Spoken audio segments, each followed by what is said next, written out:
Organ pernapasan manusia terdiri dari dua, itu sistem pernapasan atas dan sistem pernapasan bawah.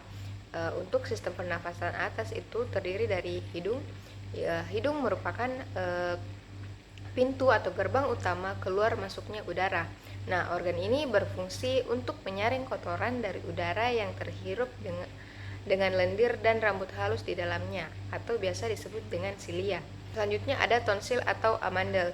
Nah, tonsil ini merupakan kelenjar getah bening yang berada di dinding faring atau tenggorokan. Nah, pada anak-anak, tonsil berperan penting untuk melawan penyakit. Namun karena sistem imun semakin kuat ketika kita dewasa, peran tonsil ini pun tergantikan. Kemudian ada faring atau tenggorokan. Nah, tenggorokan bagian atas adalah saluran di belakang mulut dan rongga hidung yang berfungsi menyalurkan udara ke trakea. Selain berperan dalam sistem pernafasan manusia, faring juga berfungsi untuk melancarkan pencernaan dengan mendorong makanan masuk ke lambung. Selanjutnya ada epiglotis. Tubuh kita ini memiliki epiglotis untuk mencegah masuknya makanan ke dalam saluran pernafasan. Nah, epiglotis merupakan sebuah katup yang terletak di belakang lidah. Nah, tepatnya di atas laring. Nah, katup ini akan menutup saat kita makan dan terbuka saat kita menghirup udara. Selanjutnya untuk sistem pernafasan bawah itu dia terdiri dari laring atau kotak suara. Nah, laring ini terletak di bawah persimpangan saluran faring yang membelah trakea dan kerongkongan. Laring merupakan tempat di mana pita suara berada. Laring memiliki dua pita suara yang membuka saat bernafas dan menutup untuk memproduksi suara. Saat bernafas, udara akan melewati dua pita suara yang berimpitan sehingga menghasilkan getaran. Getaran inilah yang dapat menghasilkan suara. Selanjutnya ada trakea. Trakea merupakan saluran panjang sekitar 10 cm dan berdiameter kurang dari 2,5 cm. Trakea memiliki peran untuk menyalurkan udara dan menuju paru-paru. Saluran ini memanjang dari laring hingga ke bawah tulang dada atau sternum. Setelah itu, trakea akan terbelah menjadi dua tabung kecil yang disebut bronkus. Selanjutnya ada bronkus. Nah, bronkus merupakan percabangan dari trakea kanan dan kiri. Nah, tempat percabangan ini disebut karina. Bronkus terbagi menjadi bronkus kanan dan kiri. Nah, bronkus lobaris kanan terdiri dari 3 lobus dan bronkus lobaris kiri terdiri dari 2 lobus. Bronkus lobaris kanan terbagi menjadi 10 bronkus segmental dan bronkus lobaris kiri terbagi menjadi terbagi menjadi 9 bronkus segmental. Bronkus segmentalis ini kemudian terbagi lagi menjadi bronkus subsegmental yang dikelilingi oleh jaringan ikat yang memiliki arteri, limfatik, dan syaraf. Bronkiolus. Nah, setelah kita melewati bronkus, udara akan masuk ke bronkiolus. Ini adalah percabangan bronkus di dalam paru-paru yang membawa udara ke dalam alveolus. Selain itu, bronkiolus juga berfungsi untuk mengontrol jumlah udara yang masuk dan keluar saat proses bernafas langsung. Kemudian ada alveolus. Alveolus atau kata jamaknya itu alveoli adalah kantong-kantong kecil dalam paru-paru yang terletak di ujung bronkiolus. Fungsi alveolus adalah untuk menjadi tempat untuk terjadinya pertukaran oksigen dan karbon dioksida. Alveolus akan menyerap oksigen dari udara yang dibawa oleh bronkiolus dan mengalirkannya ke dalam darah. Setelah itu, karbon dioksida dari sel-sel tubuh mengalir bersama darah ke alveoli untuk diembuskan keluar. Selanjutnya ada paru-paru. Nah, dengan keberadaan alveolus, paru-paru memiliki peran utama sebagai tempat pertukaran oksigen dan paru-paru. Selain itu, organ vital ini juga berfungsi untuk menyeimbangkan kadar pH dalam tubuh. Karbon dioksida yang dilepaskan paru-paru bersifat asam sehingga bisa menurunkan pH dalam darah. Selanjutnya ada pleura. Pleura merupakan selaput yang membungkus paru-paru. Lapisan ini akan menghasilkan cairan serosa yang berfungsi sebagai pelumas. Pelumas tersebut digunakan untuk mencegah gesekan antara dinding dada dan paru-paru saat bernafas. Nah, tanpa cairan ini, gesekan tersebut dapat mengiritasi paru-paru. Selanjutnya ada tabung bronkial. Di dalam tabung bronkial terdapat silia atau rambut-rambut kecil yang bergerak seperti gelombang. Gerakan tersebut akan membawa mukus, yaitu seperti dahak, lendir, atau cairan keluar tenggorokan.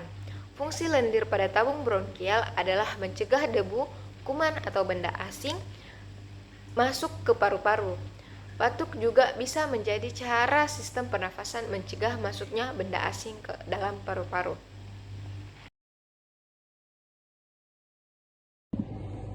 Jadi kistik fibrosis ini adalah salah satu jenis penyakit genetika yang menyebabkan lendir-lendir di dalam tubuh menjadi kental dan lengket, sehingga menyumbat saluran-saluran di dalam tubuh. Akibat dari penyumbatan ini, beberapa organ, terutama paru-paru dan sistem pencernaan, mengalami gangguan bahkan kerusakan. Umumnya, kistik fibrosis ini dia terjadi pada masa bayi dan prakelahiran. Untuk epidemiologi dari kasus kistik fibrosis ini, dia insidennya sekitar 1/3000 populasi. Dia itu paling tinggi pada populasi keturunan Eropa dan lebih rendah pada populasi keturunan Asia dan Afrika. Mengapa keturunan Eropa lebih tinggi? Karena gaya hidup mereka yang menjadi pemicu terkenanya penyakit kistik fibrosis ini. Untuk etiologi dari kasus kistik fibrosis sendiri itu, dia merupakan penyakit yang diwariskan secara resisif autosomal, di mana keturunannya itu dia membawa gen kistik fibrosis ini untuk diwariskan ke anaknya. Patofisiologi kistik fibrosis ini melibatkan mutasi pada gen yang mengkode protein CFTR atau Cystic Fibrosis Transmembran Conductan Regulator. Nah, gen tersebut terletak pada lengan panjang kromosom nomor 7. Mutasi gen ini akan menyebabkan disfungsi CFTR, yaitu kanal klorida yang diatur oleh cyclic adenosine monofosfat atau CAMP. Nah, kelainan gen CFTR mengakibatkan kelainan pada transportasi klorida yang diatur oleh CAMP melintasi sel-sel epitel pada permukaan mukosa. Disfungsi CFTR ini kemudian mengurangi sekresi klorida dan meningkatkan reabsorpsi natrium yang melintasi sel epitel kelenjar eksokrin. Hal tersebut mengurangi hidrasi mukus, sehingga mukus akan menjadi lebih kental dan lebih lengket terhadap bakteri atau patogen lainnya. Pasien akhirnya lebih rentan untuk mengalami infeksi dan inflamasi. Nah, mukus yang lebih kental ini pada saluran pernafasan, pankreas, saluran pencernaan, dan kelenjar keringat juga lebih sulit dibersihkan, sehingga resiko infeksi dan inflamasi semakin tinggi. Kistik fibrosis menunjukkan mendelian sel autosomal resesif pada setiap keturunan. Filial akan mempunyai genetik kistik fibrosis yang diturunkan dari salah satu kedua orang tuanya. Nah, individu yang hanya diturunkan satu genetik akan bersifat karier atau pembawa untuk keturunan berikutnya. Nah, teman-teman bisa lihat gambar yang ada di samping. Jadi untuk kondisi jika seseorang laki-laki pembawa kistik fibrosis menikah dengan perempuan kistik fibrosis, maka kemungkinan keturunannya, jika dia kedua pasangan tersebut memiliki 4 anak, maka kemungkinan satu anak perempuan itu dia akan membawa kistik fibrosis atau dia sifatnya carrier. Terus satu anak perempuan yang lainnya itu dia akan membawa dia akan menderita kistik fibrosis. Kemudian satu anak laki-laki dia akan sifatnya carrier kistik fibrosis atau dia pembawa gen, dan satu anak laki-lakinya dia normal atau tidak membawa maupun menderita kistik fibrosis.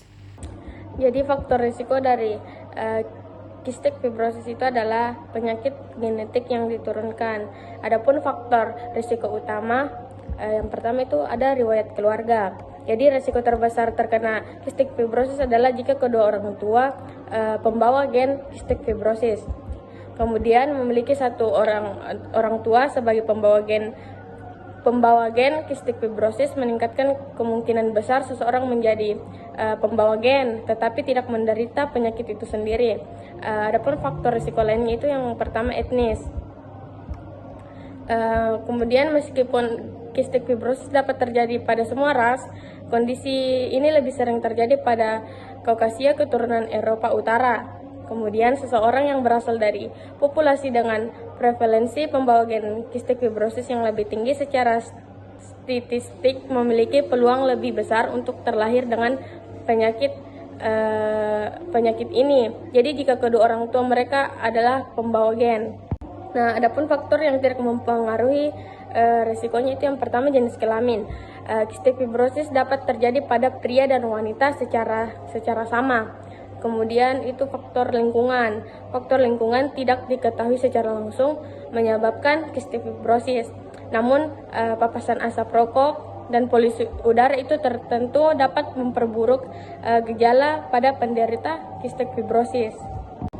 Selanjutnya itu ada tanda dan gejala dari penderita penyakit kistik fibrosis. Yang pertama itu batuk berdahak berkepanjangan. Nah, gejala ini seringkali muncul sejak bayi dan terus berlanjut seiring bertambahnya usia. Lendir pada penderita kistik fibrosis ini biasanya kental dan lengket, sehingga sulit dikeluarkan oleh paru-paru. Selanjutnya itu sesak napas atau sulit bernapas. Lendir yang menumpuk di saluran pernapasan dapat menghalangi aliran udara, sehingga menyebabkan sesak napas dan kesulitan bernapas. Kemudian sering mengalami infeksi saluran pernapasan. Nah, penderita kistik fibrosis ini rentan terhadap infeksi bakteri pada paru-paru seperti pneumonia dan bronkitis. Infeksi ini dapat semakin memperparah kondisi dan menimbulkan gejala tambahan seperti demam, menge, dan produksi dahak meningkat. Kemudian hidung tersumbat dan pilek terus-menerus bisa menjadi tanda infeksi atau penumpukan lendir di saluran pernapasan atas. Selanjutnya itu ada gejala pada sistem pencernaan. Yang pertama itu diare atau sembelit berat. Nah, lendir yang tebal dan lengket di usus dapat mengganggu proses pencernaan dan penyerapan nutrisi. Hal ini bisa menyebabkan diare kronis atau sembelit berat. Kemudian fase berminyak dan sangat bau. Gangguan penyerapan lemak akibat lendir yang menyumbat saluran pencernaan menyebabkan fase menjadi berminyak dan berbau busuk. Kemudian nyeri perut dan kembung. Nah, penumpukan gas dan tinja di usus dapat menimbulkan nyeri perut dan kembung. Kemudian gangguan pertumbuhan. Nah, kesulitan menyerap nutrisi penting dapat menyebabkan gangguan pertumbuhan pada anak-anak penderita kistik fibrosis. Kemudian adapun tanda dan gejala lainnya itu yang pertama clubbing fingers atau jari tangan berbentuk gada. Ujung jari tangan dan kaki penderita kistik fibrosis bisa tampak membesar dan membengkok, namun gejala ini tidak selalu muncul. Kemudian masalah pada organ reproduksi pria. Nah, pria dengan kistik fibrosis sering mengalami infertilitas atau kemandulan karena saluran sperma tersumbat oleh lendir yang kental. Kemudian terlambat pubertas. Nah, gangguan pertumbuhan dan penyerapan nutrisi dapat menyebabkan terlambat pubertas pada anak-anak penderita kistik fibrosis.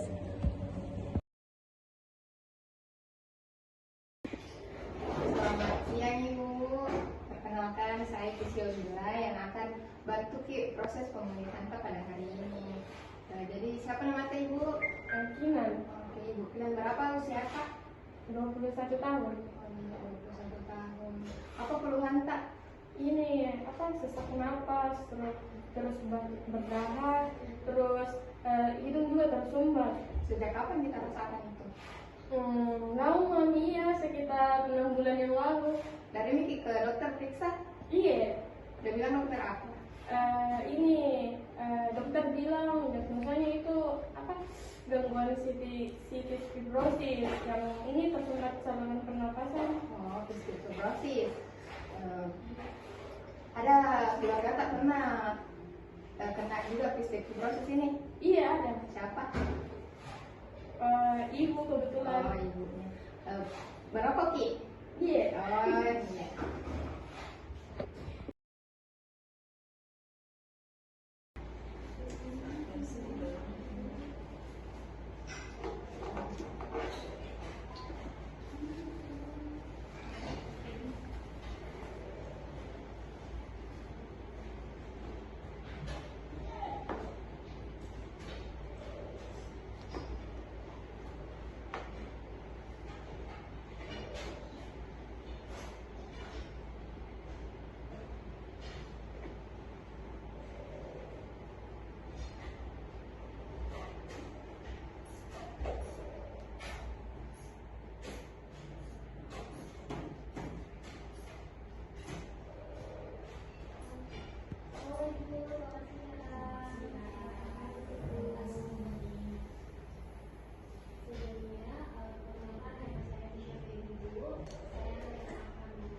Jadi vital sign dari pasien tersebut didapatkan di mana tekanan darahnya 120/80 mm air aksa, denyut nadinya 80 kali per menit, pernapasannya 12 kali per menit, dan suhunya itu 36,8 derajat Celcius.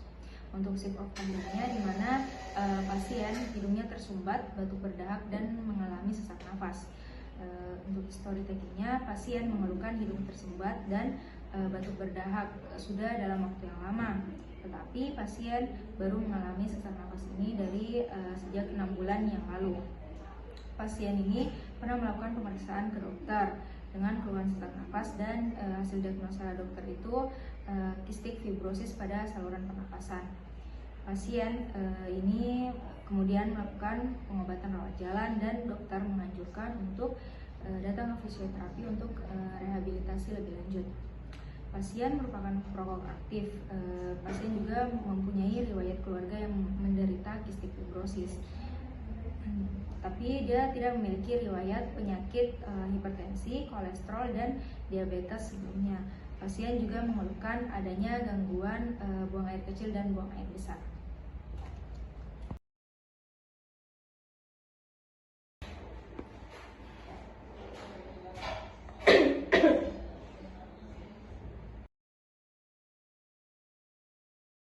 Coba Bu, kita tunjukkan kepala Kak. Belakang lagi. Coba ke samping. Balas.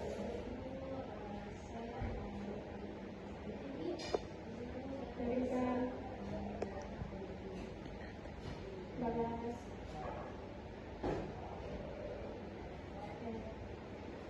Coba Ibu, kita kasih naik tangan Kak. Lagi. Coba ke belakang Ibu.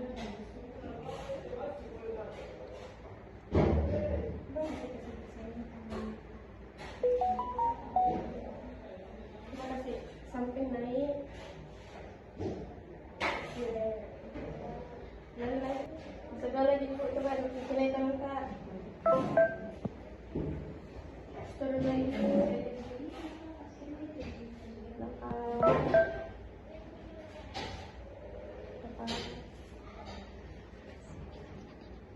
Lagi coba samping naik. Kita ulangi Bu, saya kasih paham. Kita tentukan kepala Kak Bu, sambil saya tahan.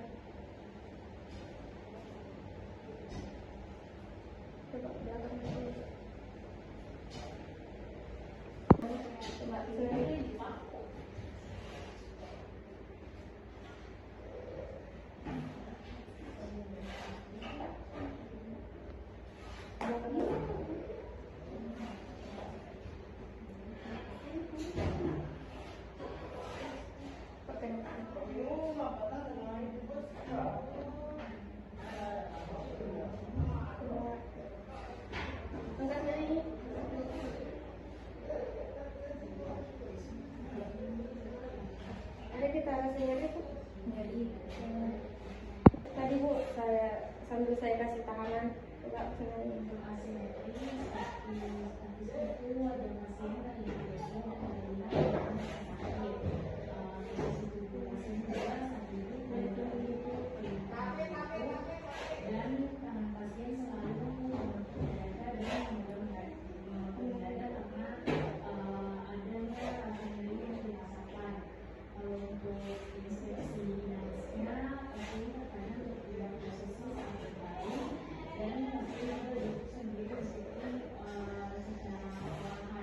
Tadi Bu, pas gerak kan ada nyeri di sana tuh. Coba kasih naik ke bawah tak. Saya tahan di, kita kasih naik lagi.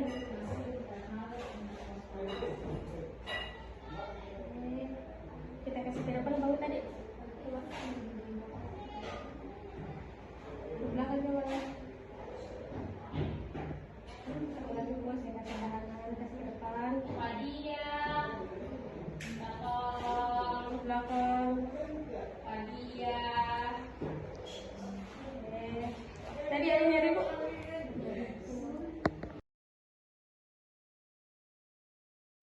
Auditnya itu restriktif. Yang pertama itu ROM-nya itu normal, ADL-nya itu tidak ada limitasi, pekerjaannya itu mengganggu aktivitas sebagai seorang mahasiswa, kemudian rekreasi itu belum bisa hacking. Kemudian tissue implant-nya itu psikogennya itu cemas karena sesak di dada serta pola bernapas yang terganggu. Neurogennya tidak ada, muskulotendinogennya itu di weakness muscle intercostalis, kemudian di osteoartrogennya itu tidak ada. Saat KBD saya lakukan inspeksi toraks supaya kulihat Ki simetris atau tidak. Bersedia Ki? KBD Pak, coba bernapas Ki. Jadi coba Pak. Adena, coba bernapas Ki. Berdasarkan pemeriksaan inspeksi toraks tadi didapatkan hasil bahwa pada lobus inferior, superior dan medialnya itu tidak simetris. Jadi Bu, saya ukur Ki lingkar toraks tadi. Jadi nanti kalau saya suruh tarik nafas, Ibu tarik nafas di. Coba tadi.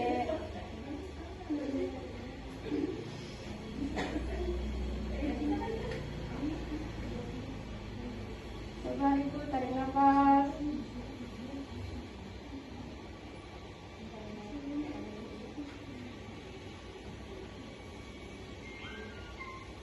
Coba Ibu tarik nafas.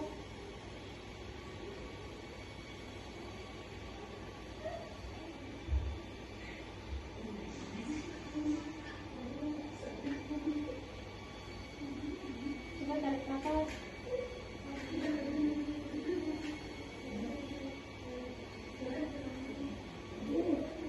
Jadi interpretasi dari pemeriksaan lingkar toraks itu yang pertama aksila dengan selisih 4 yang berarti tidak normal, kemudian di mamae itu selisih 3 artinya normal, kemudian di sepedeus itu selisih 3 yang berarti normal.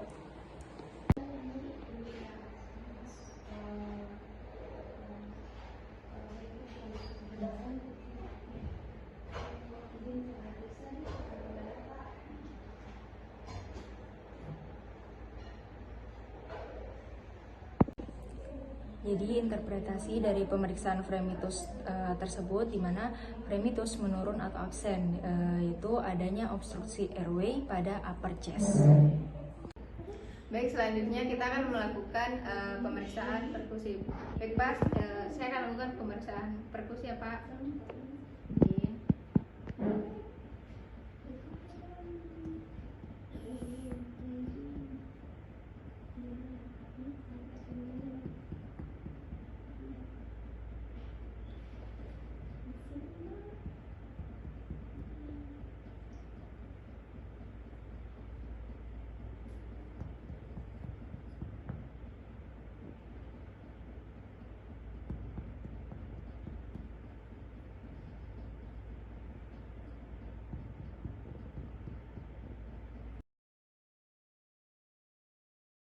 Baik Ibu, saya akan melakukan pemeriksaan selanjutnya di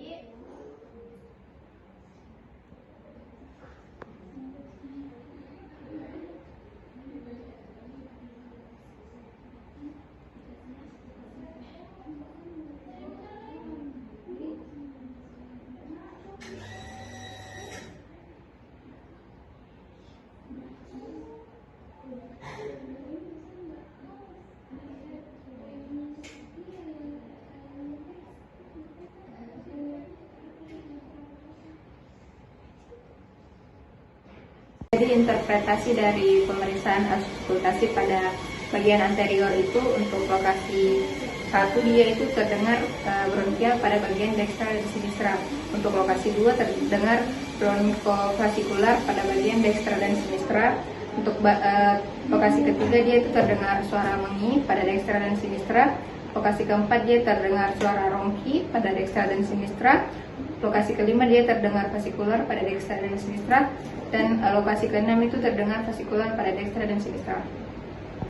Jadi Ibu, sekarang kita lakukan 6 minute walking test, di mana nanti kita jalan dari koordinat yang ini pertama sampai yang di sana selama 6 menit. Kalau misalnya pas jalan gitu ada kita rasa nyeri, sakit atau mungkin sesak nafas, kita kasih tahu Kadi, nanti kita duduk di situ ya kayak di kursi yang sudah disediakan.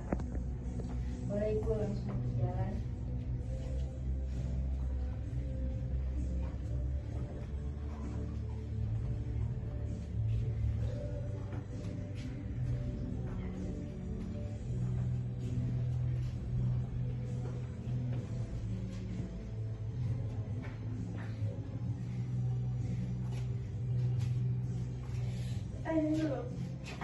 Ini aja kan dikit dulu Bu.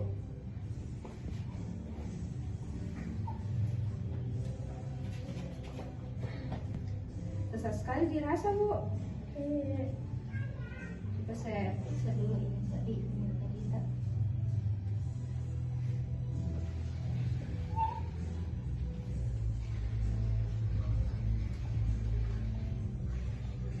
Bisa makin lanjut Bu.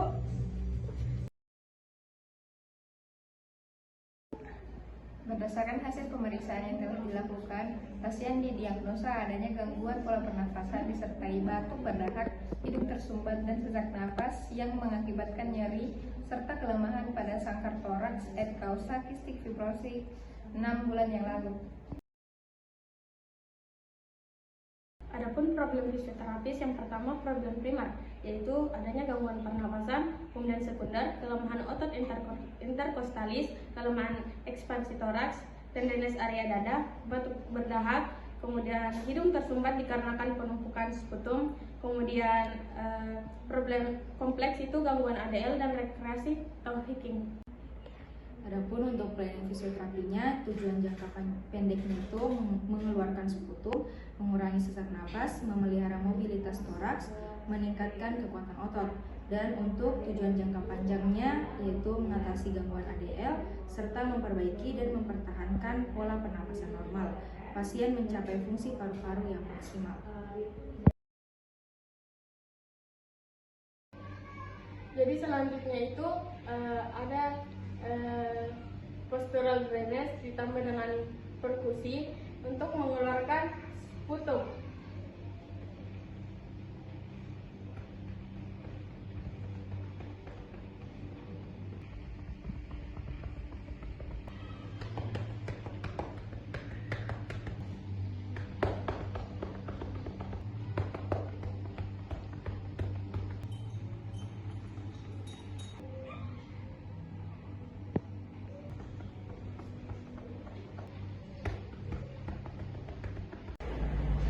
Selanjutnya untuk intervensi program fisioterapi sesak nafas, ada modalitas yang digunakan itu yaitu positive respiratory pressure dengan tipe pulse leg breathing. Jadi ibu untuk cara melakukannya itu kita tarik nafas pelan-pelan lewat hidung, terus dikeluarkannya itu udara, posisi mulutnya itu seperti mencucu. Oke, ibu tarik nafas pelan-pelan lewat hidung, buang, tarik nafas, buang, tarik nafas,